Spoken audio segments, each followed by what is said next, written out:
सुनकर शिव जी ने क्रोधित होकर जो हुंकार भरी तो तीनों लोग कंपित हो गए। तुम्हें उनकी शक्ति का अनुमान हुआ? तो ये शिव जी की हुंकार थी? हाँ, शिव जी की शक्ति का मूल्यांकन नहीं किया जा सकता। वे साक्षात शक्ति हैं। तो अवश्य ही वे मेरे वेग की तीव्रता को सहन कर सकेंगे। अवश्य। मुझे पृथ्वी पर कब जाना होगा प्रभु? शुभ और कल्याणकारी कार्य में विलंब क्यों? तुम्हें तुरंत पृथ्वी की ओर प्रस्थान करना चाहिए। आज्ञा दे जगदीश्वर। गंगा! गंगा! गंगा! गंगा!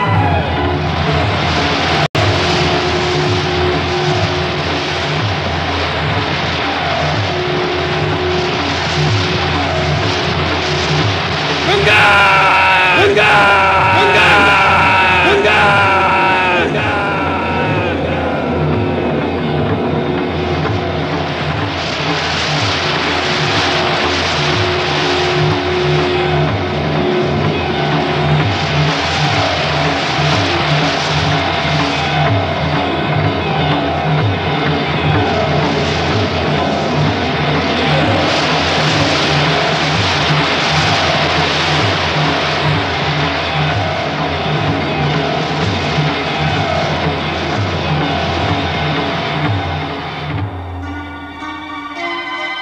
तुम्हारा ये तीव्र वेग तुम्हारे अहंकार का परिचय दे रहा है गंगा।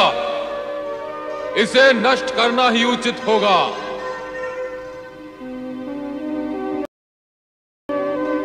अपनी शक्ति और वेग के अभिमान में अपना उद्देश्य भी भूल गई, तो अब पड़ी रहो सदा सदा के लिए मेरी जटाओं में। अभिमान टूटे तब तक वहीं विश्राम करो। वो कैसे होगा देवेश्वर? मेरा अभिमान तो तब नष्ट होता जब मैं आपके चरणों में गिरती अथवा गिरूं। देवेश्वर, मैं तो आपके मस्तक पर विराजमान हूं। मेरे तो गर्भ में वृद्धि हुई है। ये क्या अनर्थ हो गया भोलेनाथ? ये क्या अनर्थ हो गया? आपने तो मां गंगा को अपनी जटाओं में बांध लिया। उन्हें धरती पर प्रवाहित करे प्रभु, उन्हें धरती पर प्रवाहित करे। नहीं भगीरथ नहीं, जब तक गंगा का अभिमान नहीं टूटता यह संभव नहीं। कैसा अभिमान भगवान, कैसा अभिमान? देखा नहीं तुमने? गंगा अपने प्रबल वेग और प्रवाह में हमें भी प्रवाहित करना चाहती थी। उसे अभिमान है कि जगत में कोई भी उसके प्रबल वेग के सामने टिक नहीं सकता। अभिमानी का अभिमान जगत के लिए विनाशकारी सिद्ध होता है।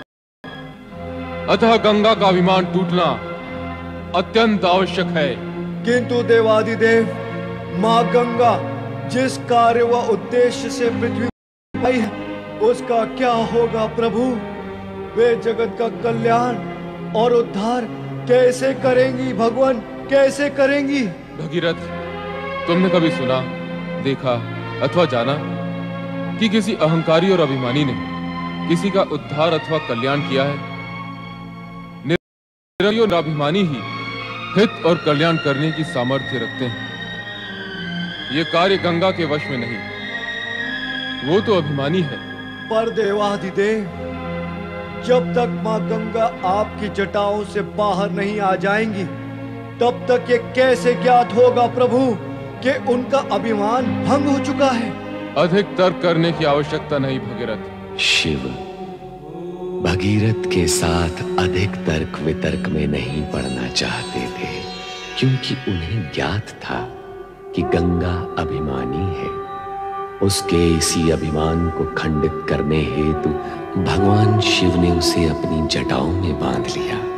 जन कल्याण के लिए यह आवश्यक भी था, किंतु मां गंगा के पृथ्वी पर अवतरित न होने से भगीरथ के साथ साथ परमपिता ब्रह्मा भी दुविधा में घिर गए। भगीरथ का उद्देश्य असफल होता देख इस समस्या के निराकरण हेतु ब्रह्मदेव श्री हरि विष्णु के समक्ष बैकुंठ में पधारे। क्या आपको लगता है कि देवादिदेव मेरे कहने से मान जाएंगे और गंगा को मुक्त कर देंगे? मेरा विश्वास तो यही कहता है श्री हरि कि गंगा आपके चरणों से विलग होकर अहंकारी हो गई इसी कारण शिव जी ने उसे अपनी जटाओं में बांध लिया है। आप मुस्कुरा रहे हैं। आप तो जग के सृष्टा हैं और ये सत्य भी जानते हैं कि अहंकारी न तो किसी का उद्धार कर सकते हैं और न ही किसी का कल्याण। फिर भी गंगा को उद्धार कार्य के लिए पृथ्वी पर भेजा। पृथ्वी के लिए प्रस्थान तक गंगा में किंचित मात्र भी अहंकार नहीं था, किंतु शिव जी की जटाओं में पहुंचते पहुंचते उसका अहंकार जाग उठा।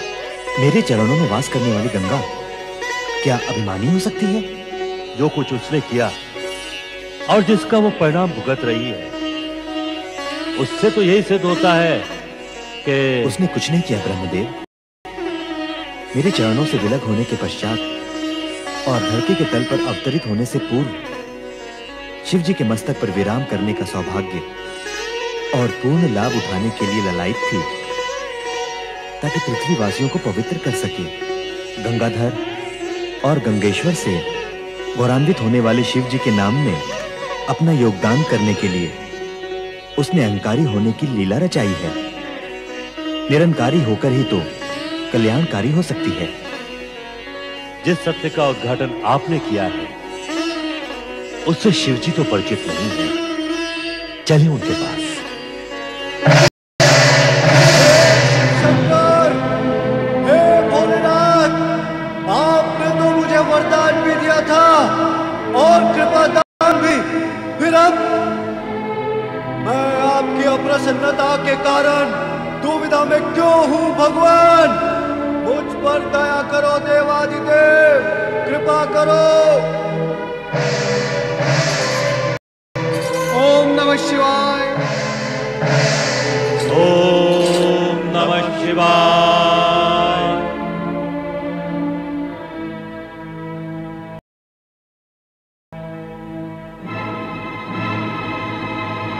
आश्चर्य, घोर आश्चर्य। गंगा अवतरण हुआ ही और नहीं भी। नारायण नारायण। तुम बताओ नारद, तुम यहां क्या करने आए हो? मैं तो भगवान भोलेनाथ के दर्शन करने आया हूँ। श्री हरि विष्णु, आप और ब्रह्मदेव यहाँ किस प्रयोजन से पधारे हैं? ये तो आप स्वयं ही जानते हैं भोलेनाथ। हम तो आपसे प्रार्थना करने आए हैं कि भगीरथ के प्रयत्न को सफल बनाएं और गंगा को मुक्त कर दें। वो स्वयं मुक्त होना नहीं चाहती, अपनी लीलाओं में मुझे सम्मिलित कर मेरी जटाओं में आ बैठी है। किंतु वो स्वर्ग से यहाँ आपकी जटाओं में बैठने के लिए नहीं आई है भोलेनाथ। तो आप उसे ले जाएं, पुनः अपने चरणों में बिठाने के लिए। अब तो ये भी संभव नहीं है। भगीरथ, उसके पिता तथा पितामह का तप फलित होने का समय आ गया है। देवादिदेव, पापियों का उद्धार करने का कार्य भी गंगा ही करेगी। ऐसी स्थिति में न तो वो मेरे चरणों में रह सकती है और न ही आपकी जटाओं में। अब पृथ्वी पर जाना ही होगा भोलेनाथ। कृपा करके गंगा को मुक्त कर दें देवेश्वर। हाँ भोलेनाथ, उन्हें मुक्त कर दें। माँ गंगा का दर्शन लाभ कराए भोलेनाथ। मैं तो स्वयं इच्छुक हूँ कि गंगा के भार से मुक्त हो जाऊं। मेरे भार से आप मुक्त कैसे हो सकेंगे भगवान? सारा जगत सदा आपको गंगाधर और गंगेश्वर कहता ही रहेगा। भगवान भोलेनाथ के नामों की संख्या क्या पहले कम थी? अब तो राजा भगीरथ ने उसमें वृद्धि कर दी है। आपके दर्शन पाकर मेरा और मेरे पूर्वजों का जीवन धन्य हो गया माँ, धन्य हो गया। और भविष्य में पृथ्वीवासियों का जीवन भी सफल होगा। नारायण नारायण। जाओ गंगा, भगीरथ का अनुगमन करके इसके पूर्वजों का उद्धार करो। पापियों का कल्याण कर भगीरथ के प्रयत्नों को सफल करो। और भविष्य में ऐसी कोई लीला न रच डालना जिससे देवगण कहें कि शिव ने गंगा को सिर पर चढ़ा रखा है।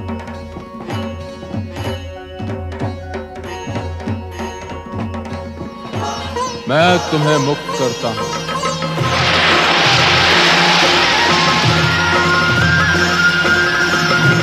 ओ शिव गंगा धरती पावन करने निकली, ओ शिव जटा से गंगा धरती पावन करने, सबके मन के पाप को धोने, धन का संकट हरने।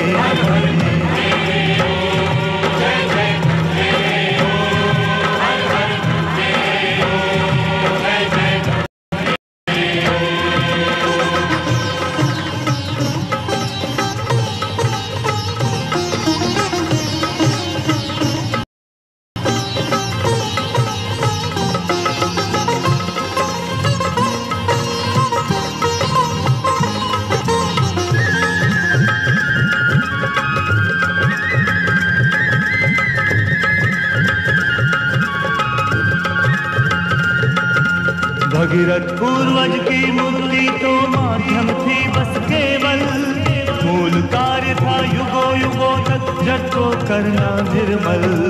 आसुरी शक्ति बढ़ ना पाए छल को करने निश्चल, छल को करने